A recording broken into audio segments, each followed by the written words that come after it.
Le centre de découverte du Scamandre, réserve naturelle régionale, c'est un espace naturel protégé en fait par le fait que le gestionnaire a une attention toute particulière à y maintenir une diversité écologique la plus grande possible. Donc déjà c'est ce qui va qualifier un espace naturel protégé. Et puis ensuite bien évidemment le statut de réserve naturelle régionale avec un aspect réglementaire qui conditionne les activités pratiquées et la façon dont on va gérer ce site.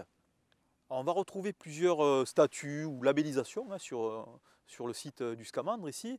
Alors il y a un espace naturel communal hein, de la commune de Vauvert sur laquelle nous sommes, espace naturel sensible départemental, donc des terrains acquis par le Conseil général du Gard, sous réglementation réserve naturelle régionale, donc la région intervient, et ensuite on va passer au niveau national et international.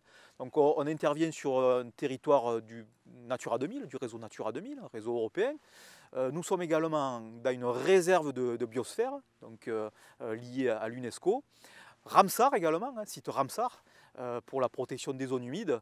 Et depuis peu de temps, nous sommes également grand site de France. La fréquentation ici, elle est autour de 15 000 visiteurs par an, sans compter les scolaires. Alors dans ce public, on trouve des touristes, je dirais, grand public, des familles qui viennent là, attirées par la promotion que l'on fait de ce territoire et l'envie que l'on a aussi de partager, de le faire découvrir.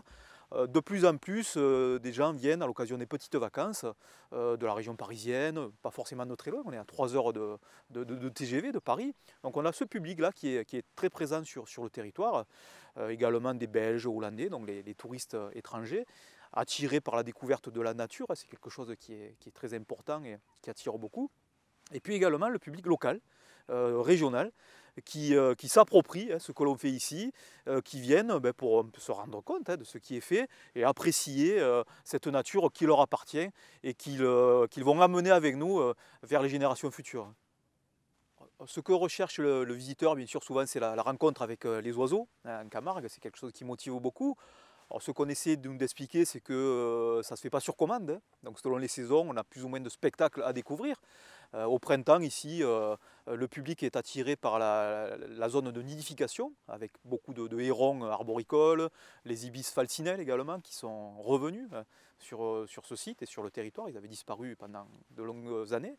Donc tout ça, il faut le préciser, c'est pas en claquant des doigts, c'est vraiment une découverte sensible au fil des saisons et des migrations.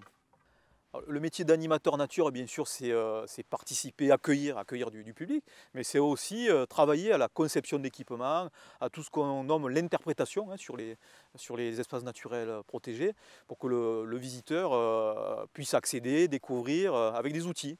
Donc ça va passer par la création de sentiers, de documents, de panneaux. L'animateur participe à ce travail-là avec le gestionnaire, avec l'équipe d'entretien. Donc c'est vraiment un métier qui doit être transversal aussi avec ce qui se fait par exemple dans la réserve naturelle.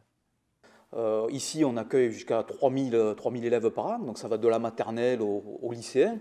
Ici, on a un atelier pour les tout-petits. Les enfants vont venir et participer à des ateliers pour mettre en pratique, toucher, expérimenter. C'est vraiment sur ce type de méthode qu'on va axer l'animation de nature. Alors pour faire ce métier, bien évidemment, il faut avoir une sensibilité à la protection de la nature. Hein. Il faut avoir envie de partager cette sensibilité. C'est vraiment cette notion que je soulignerai, l'envie de partage. Donc partager, c'est avoir une aptitude quand même à aller à la rencontre des gens. Et puis je dirais aussi qu'il faut faire attention à ne pas être non plus trop militant. C'est un métier où il faut avoir une certaine neutralité, prendre en compte des contextes économiques, sociologiques, écologiques.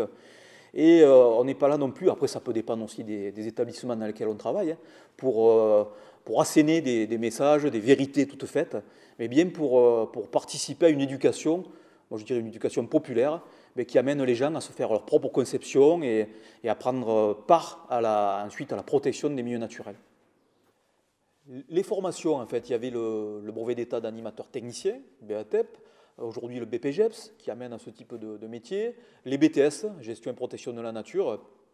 Donc ce sont des filières avec souvent des candidats au métier d'animateur qui viennent de formations agricoles, plus ou moins scientifiques, et qui ensuite s'orientent vers ces métiers de l'animation nature.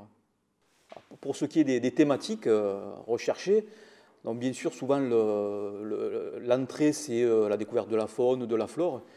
Après, la méthode ou le fond est plutôt lié aux sensibilités de l'animateur. Ici, par exemple, on va beaucoup axer sur la responsabilité humaine dans ces espaces naturels.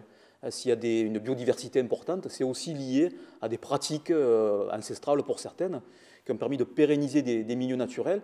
Donc on va axer le discours, ça peut être aussi un petit peu latent dans les propos, sur le fait que les hommes et les femmes participent à l'entretien de ces espaces, à leur valorisation.